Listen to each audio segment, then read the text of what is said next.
जय हिंद, नमस्कार। मैं अंबर जैदी स्वागत करती हूँ आप सबका एक बार फिर से हमारे आज के कार्यक्रम में। दोस्तों, एक तरफ भारत और अमेरिका के बीच ट्रेड टैरिफ और ये सारा जो मसला है वो सब चल रहा है और दूसरी तरफ दोनों देश अपनी जो एयर पावर है उसको मजबूत करने के लिए जो एक नई उड़ान है वो भरने वाले हैं। अमेरिका का जो लेजेंडरी B-1B लैंसर बॉम्बर है वो भारत के आसमान में उड़ने वाला है, जो दुनिया का जो कहा जाता है कि सबसे मज़बूत बॉम्बर है और यूएस जो एयरफ़ोर्स है, उसकी बैकबोन माना जाता है। पहली बार भारत के आसमान में गरजने वाला है। एक तरफ ट्रेड में टेंशन और दूसरी तरफ जो डिफेंस में ये ट्रस्ट बिल्डिंग लगातार डिफेंस और इसमें हम जो कोऑपरेशन है वो और मज़बूत होता हुआ देख रहे हैं। तो क्या और वैसे भी कहा ये जाता है कि अगर यूएस का ये बी लैंसर बॉम्बर है, ऐसे ही किसी देश में नहीं भेजा जाता। ज़्यादातर ये देखा गया है कि ये जो ट्रस्टेड और क्लोज़ एलाइज़ होते हैं, वहाँ पर ये नज़र आता है। तो क्या इससे कई सारे सवाल निकलते हैं और खबरें रिपोर्ट्स ये भी हैं कि क्या भारत जो ये B-1B लैंसर बॉम्बर है, वो खरीद सकता है? ये भारत में बनेगा? टेक्नोलॉजी ट्रांसफ़र की बातें अमेरिका और भारत के बीच में हो रही हैं और क्या ऑपरेशन सिंदूर 2.0 से पहले की ये सारी तैयारियाँ हैं?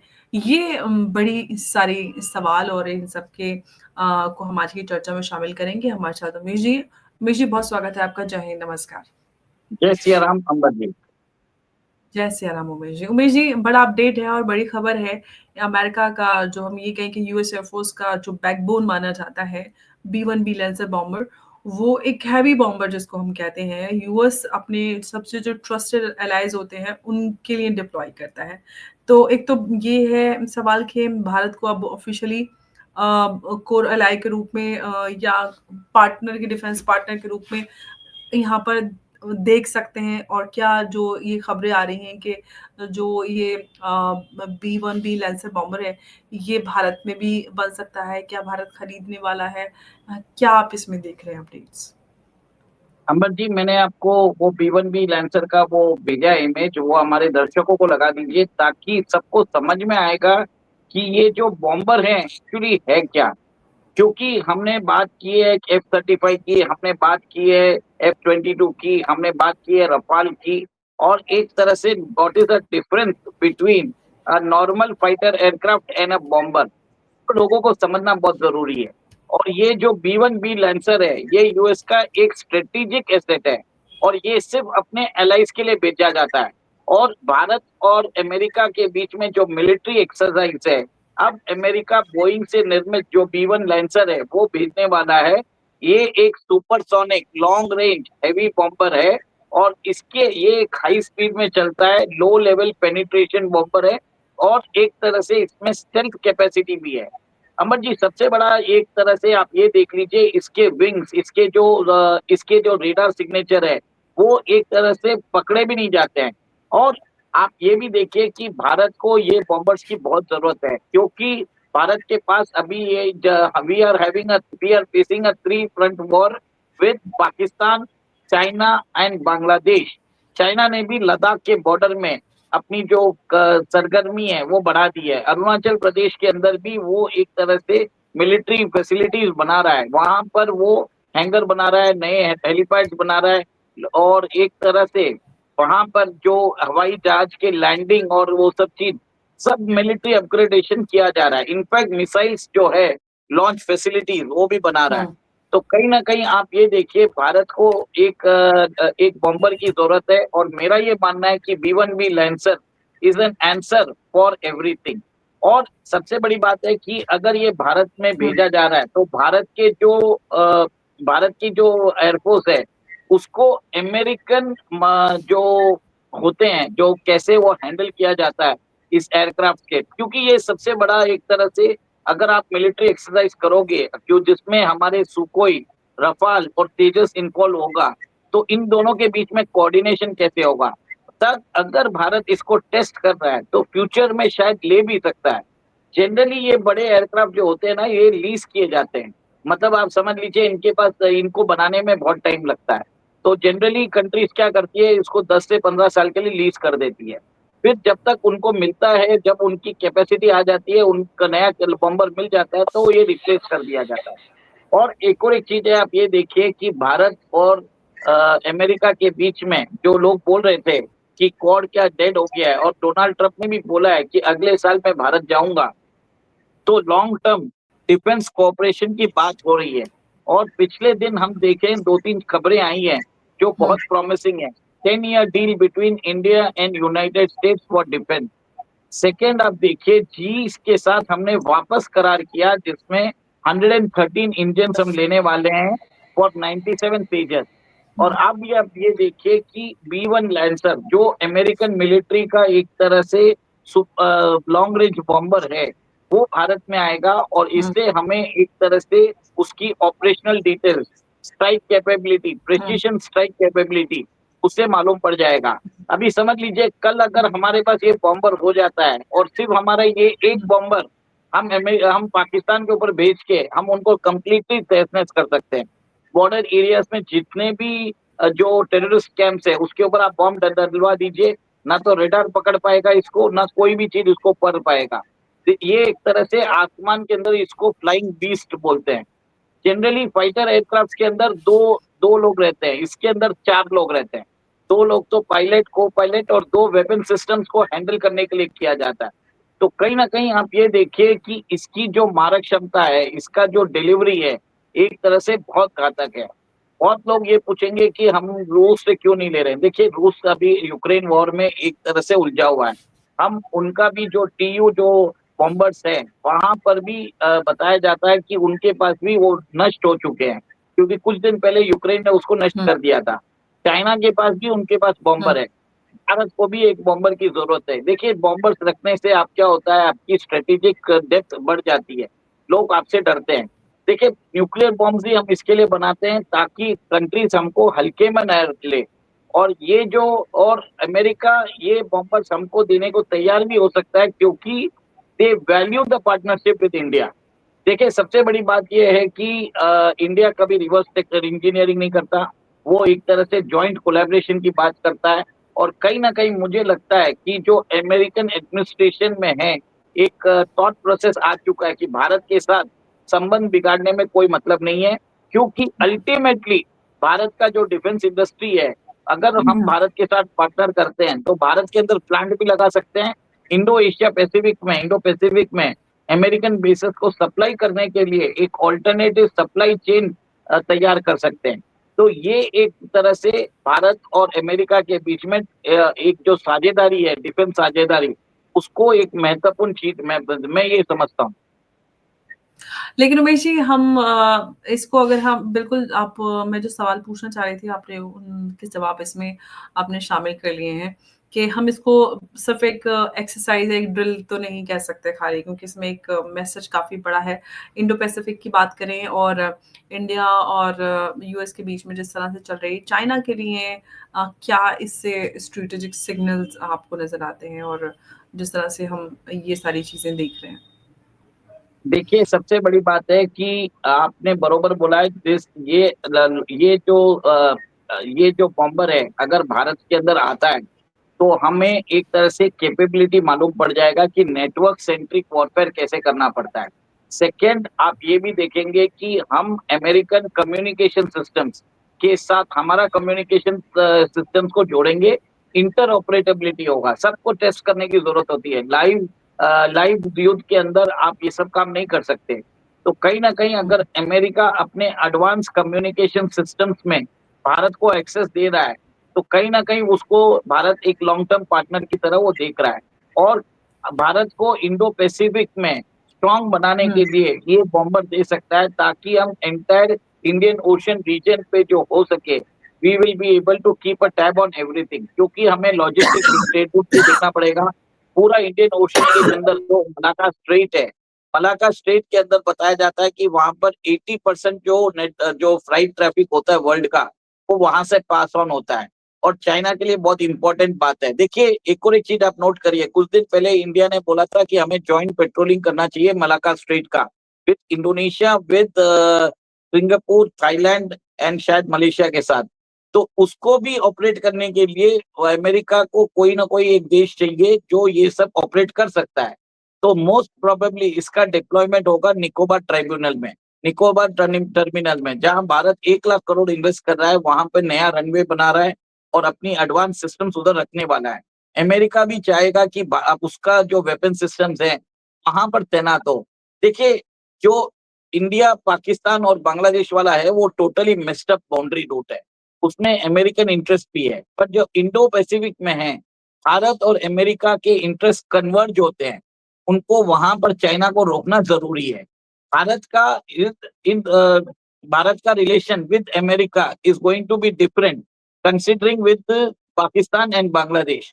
But when it comes to China, तो दोनों के इंटरेस्ट अलाइन होते हैं, और उस इंटरेस्ट अलाइनमेंट में America is willing to share its defense technology, its advanced bombers operations and details with India। तो मेरा ये मानना है कि भारत एक क्रेडिबल पार्टनर बन रहा है, और कहीं ना कहीं मेरे हिसाब से ये मल्टीनेशनल डिफेंस कोलैबोरेशन शायद हो सकता है फ्यूचर में।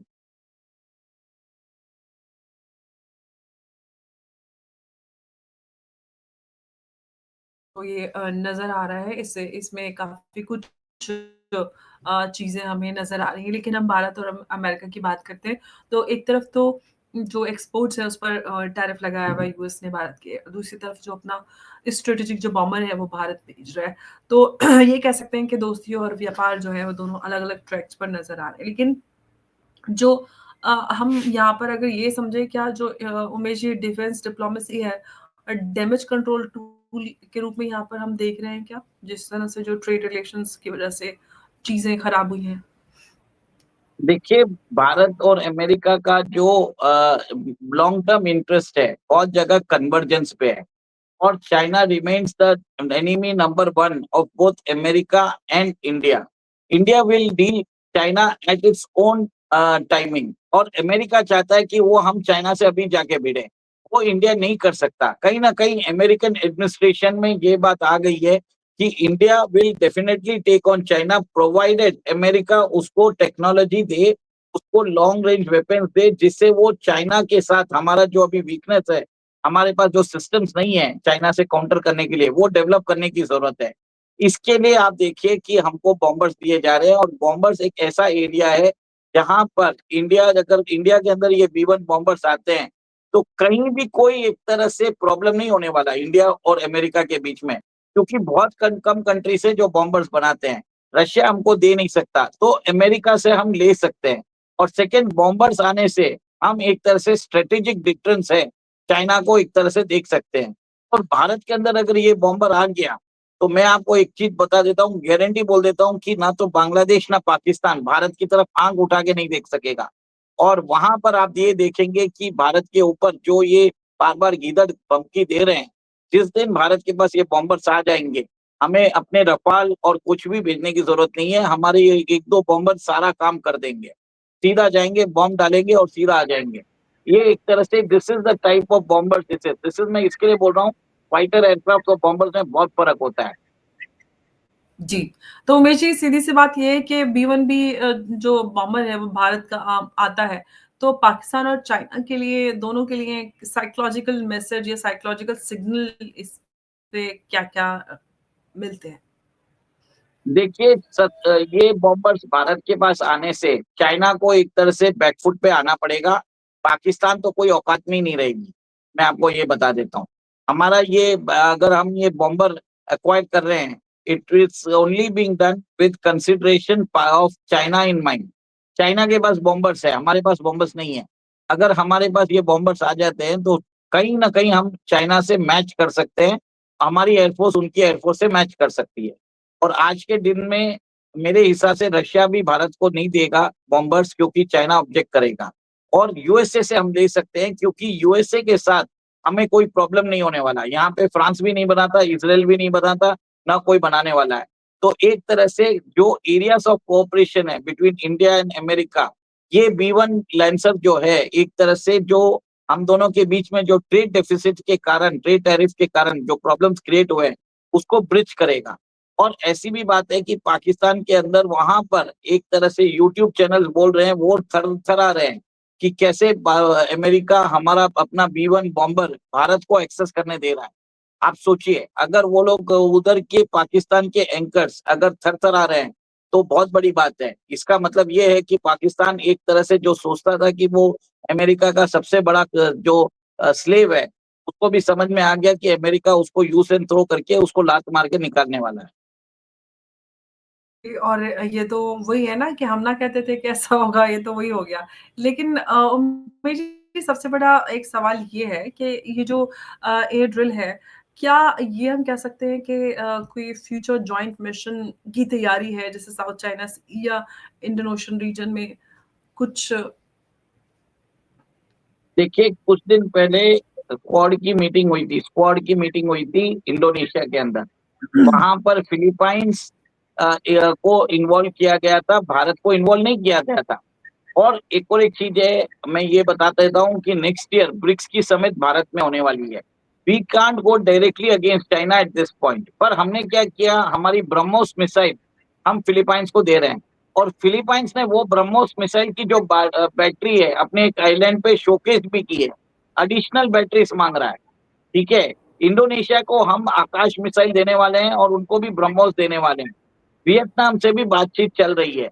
What we are doing is we are arming the nations against China in South China Sea, और हम डायरेक्टली इन्वॉल्व नहीं हो रहे हैं।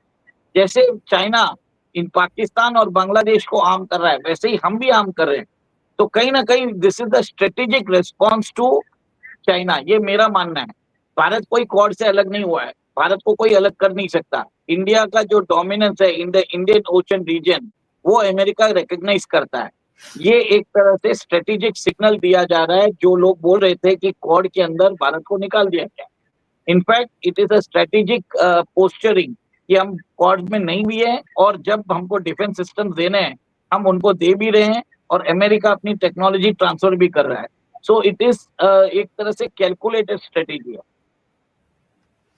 बिल्कुल, लेकिन उमेश जी, सब सवाल ये है कि आत्मनिर्भर भारत और एलाइड इंटरऑपरेबिलिटी की बात करते हैं, तो वो दोनों एक साथ पॉसिबल है? देखिए, आत्मनिर्भर भारत अभी मेरे हिसाब से why do we have to reinvent the same wheel. हमारे पास टाइम नहीं है कि हम अपने वेपन सिस्टम्स के अंदर R&D करें। सबसे बेस्ट चीज है, बाहर से टेक्नोलॉजी लाइए, जॉइंट प्रोडक्शन करिए, और उसको यूज करके पहले डोमेस्टिक नीड्स को सेटिस्फाई करिए, फिर बाद में उसको घर पे बना के उसके एक्सपोर्ट करिए। This is the clear cut model. क्योंकि हम देख चुके हैं, तेजस और कावेरी में हम देख चुके हैं, हमने जब भी इंडिजिनस प्रोडक्शन चालू किया, we were not been able to do that. तो कहीं ना कहीं हमारे यहाँ पे वो इच्छा शक्ति की कमी है। हमारे कुछ सेक्शंस ऑफ हमारे जो DRDO के साइंटिस्ट है, एक तरह से काम करना नहीं चाहते। नहीं तो 38 साल कावेरी इंजन के लिए ऊपर नहीं रखते, इतना पैसा बर्बाद करने के बावजूद। और तेजस के ऊपर भी हुँ। आप देखिए 38 साल हो गए। तो ये एक चीज बढ़िया है कि बाहर से डिफेंस टेक्नोलॉजी मंगाओ, उसको इंडिया में बनाओ, कस्टमाइज करो, लोकलाइज प्रोडक्शन जो होता है कंपोनेंट्स, भारत के अंदर ही करो, और फिर बाद में एक्सपोर्ट भी करो। This is a clear cut model. और आप देख लीजिए, ब्रह्मोस एक तरह से शाइनिंग एग्जाम्पल है of a joint collaboration and make in India. ये एक तरह से क्लियर कट मॉडल है, और मोदी जी यही अपना रहे हैं।